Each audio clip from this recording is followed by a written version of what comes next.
I'm Elaine.Bayless with Inspire Coaching, and I'd like to talk about this week's blog post, which is all about 6 ways that you can improve your sleep today.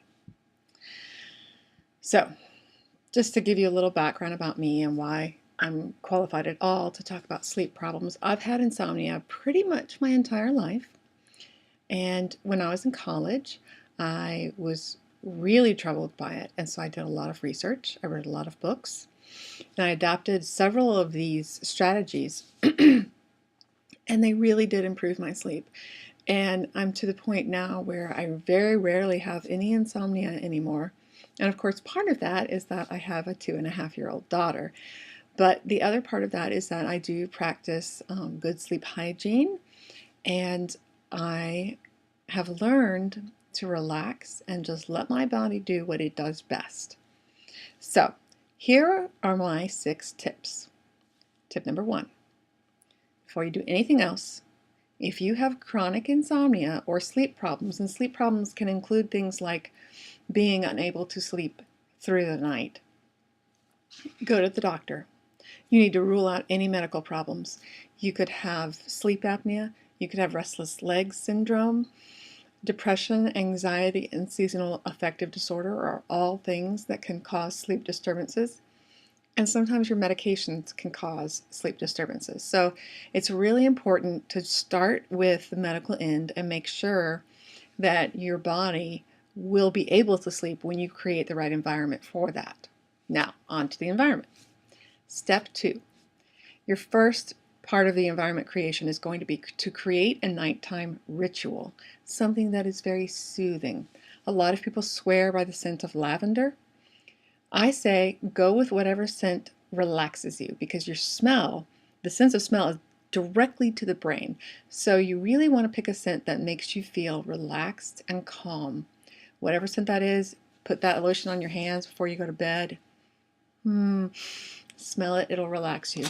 Whatever you want your routine to be, if you have an evening prayer from your faith, that's a great thing to work into your tradition. A gratitude journal where you write down 3 things from the day that you are grateful for is another great habit to get into. But the real key part here is to actually create a routine so that you're doing the same things every night as you go to bed. And that will mentally prepare your body and cue your body and mind that it is now time to relax and sleep. Step 3, keep your room dark. This is very important for sleep. You want to create an environment where you can sleep, and darkness is important to that. There's a reason we are, I think it's diurnal animals. We are active during the day. So you want your room to be dark, blackout curtains, heavy blinds. If you have an alarm clock that's real bright, you may want to turn it facing the wall or put a piece of paper or a scarf over it. These sorts of things block out the light, reduce the amount of light that is ambient in your room. And especially if you have a TV in your room, turn it off. But wait, I always go to sleep watching TV. Okay, well, if you're sleeping fine, then you're fine.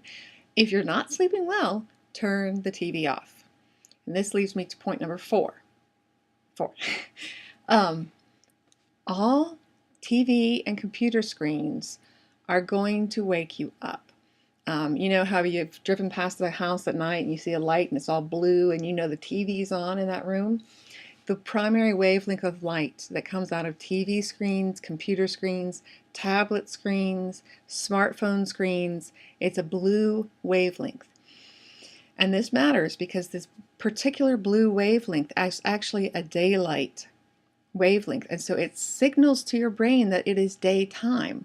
So literally, when you look at a computer screen or an iPhone screen, you're actually telling your brain, hey, it's daytime, and your brain produces alertness and awake chemicals. So you're actually messing with your brain chemistry. So laying in bed watching TV or reading on your tablet is kind of like laying in bed drinking a 5-hour energy drink and then wondering why you can't sleep.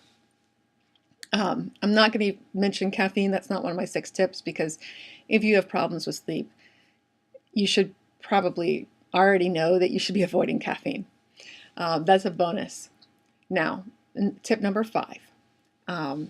You want, if you've been asleep or if you've been awake and alert for more than 20 minutes straight, get up, get out of bed, go do something else. Sit in another room, read a book, have a sandwich, iron your clothes, do a load of laundry, whatever. Just get out of bed. You don't want your body to associate the bed with being awake and being stressed out. And the more you lay in bed and stare at the clock and think, oh, I'm still awake, the more you're associating stress with your bed. And that is actually very bad for your body, because your body, you want to train your body that when you're in bed, all you do is sleep. Finally, number 6, you want to get up at the same time every day. Every single day, 7 days a week, 4.5 weeks a month. This is just an essential rule of sleep hygiene. And what it's going to do is it's going to train your body that you have this regular wake-up time, and that's going to help it create a regular go-to-sleep time. So those are 6 tips, 6 ways that you can, 6 action items that you can take to improve your sleep today. I'd love to hear from you, especially if you've tried these tips and you're still having problems with insomnia. And I just want to leave you with this encouraging thought. Your body will sleep. It's just like breathing. It's just like your heart beating. When you leave your body alone and give it the right environment, it will sleep. So just trust your body and trust in that. And if you're having trouble, please give me a call, set up an appointment. I'd love to talk to you about sleep and figure out how we can really get you sleeping. So have a great evening. Good night.